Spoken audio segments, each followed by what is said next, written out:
pilot of Supergirl was amazing. Congratulations. Thank you. And something I want, as Sarah is discovering her stuff and so, what can you teach about how are we gonna get anything from her origin from Krypton, or is? Oh yeah, you continue to learn more about her. I mean, part of what's so great about the character of Supergirl is, Superman came to Earth as a baby, so he grew up with these incredible powers. Kara spent the first 12, 13 years of her life with no powers. And she came to a planet that tells teenage girls to suppress their power. And so for her, becoming an adult, and becoming an adult woman is getting back in touch with that. So and also she had the trauma of losing everyone she knew as a young girl. And she has memories of Krypton. And so we're gonna continue to see and learn about that. It really plays into the sort of the bad guy plot of the whole first season. And so there's so much more story to tell, both in the present and the past. Will you use flashbacks on the show? Yeah, definitely. We'll just, we'll continue to explore all the assets of who Kara is, her family and her life, which I think means that we'll be seeing more of everything. Could we see Jor-El in the flashbacks, perhaps?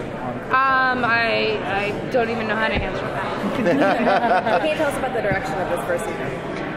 For us, the world is sort of can be a very dark and difficult place. I think people have hard lives, and there's something we hope to deliver an hour of fun, and of hopefulness. And I think that's sort of hope is the cornerstone of the Superman and Supergirl kind of.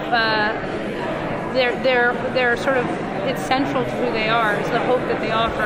And so that's what we hope to do. So throughout the first season, I think we're going to continue to blend tones. There'll be the comedy, there'll be the drama, and there'll be the emotion. And that's why we're so lucky to have Melissa and this incredible cast that can deliver all of it. Can you tease any sort of other DC characters that we might get in? Yeah, I could. Then I'd get killed. Are you kidding? That's a good reason to watch every week. So Kara's powers start immediately in the pilot. Yeah. What do you think? We should be developing her powers even more? Well, no, but you have to understand. As soon as she got to Earth, she had those powers, and she came to a world that tells teenage girls to suppress who they are, anything that makes them different.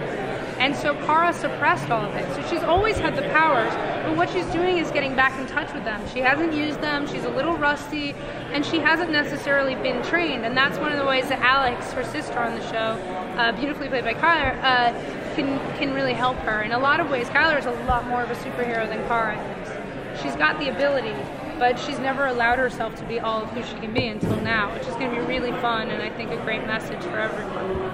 Now, in terms of, because I know that there's obviously some characters that you cannot use in these units, but because Supergirl is so connected to the whole Superman mythology, what is DC stand on that? What can you? Because I know a lot of times in the pilot they refer to him as, instead of Superman, they say he, or cousin. But see, you know what? What's interesting is that's actually it's not that DC said, oh, you can't use Superman.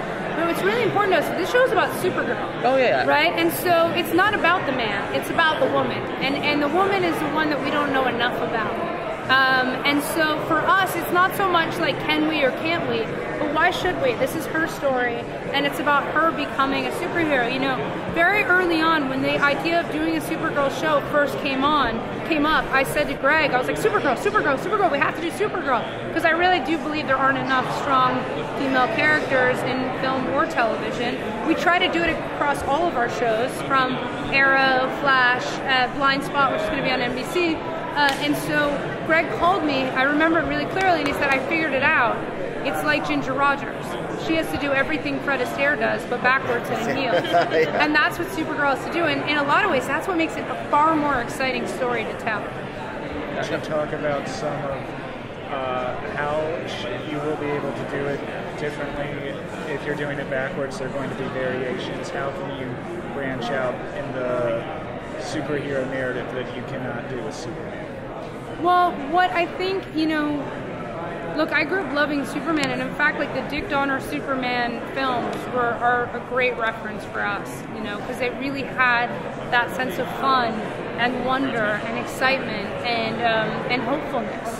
And so we are capturing all of that. But what we can do differently with Supergirl is the fact that this is someone who grew up normal for 13 years. She's amazed by these powers too, and she has to come to terms with them.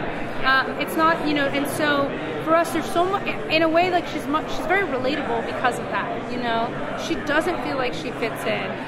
She doesn't feel like she's sort of all of who she can be, and the idea that the world is sort of helping her and pushing her, and these other characters are supporting her as she discovers all that she can be, is, I just think it's very relatable to everyone. We all have that sort of heroic ability, and the idea of like, whatever your best self is, finding the strength in this world to be your best self isn't easy. And so I think the complexity of Kara's backstory lends us to explore sort of ideas and angles that we haven't seen before. Could you talk a little bit about the decision to bring Cora's parents, Dean and Howard Slater? Well, of course. I mean, look, we're big fans of these shows and of these films, and so I think you'll notice in Flash, Arrow, like we always try and honor the past of kind of the past interpretations. And so for us, like getting Helen Slater was great. But what's also great about Helen is she's a great actress, and you'll see more of what she can do as we move forward. And Dean was just, I mean, it's like fun. It's fun for the audience, fun for us as fans. So we'll continue to do that however we can, because we're kind of nerds too. So. In past iterations of Supergirl in the comics and the animated series, there's lots of different costuming lines. You sort of started with a basic idea of it.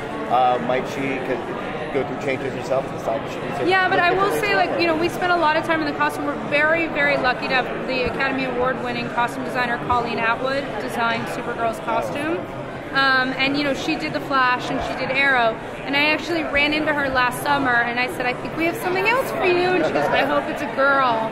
And I was like, I think you'll be happy. And so part of what the costume for us was, it was about honoring the legacy of all those others, but we're not objectifying her. She's not an object. It's not about an over-sexualization of her, and also it has to be practical.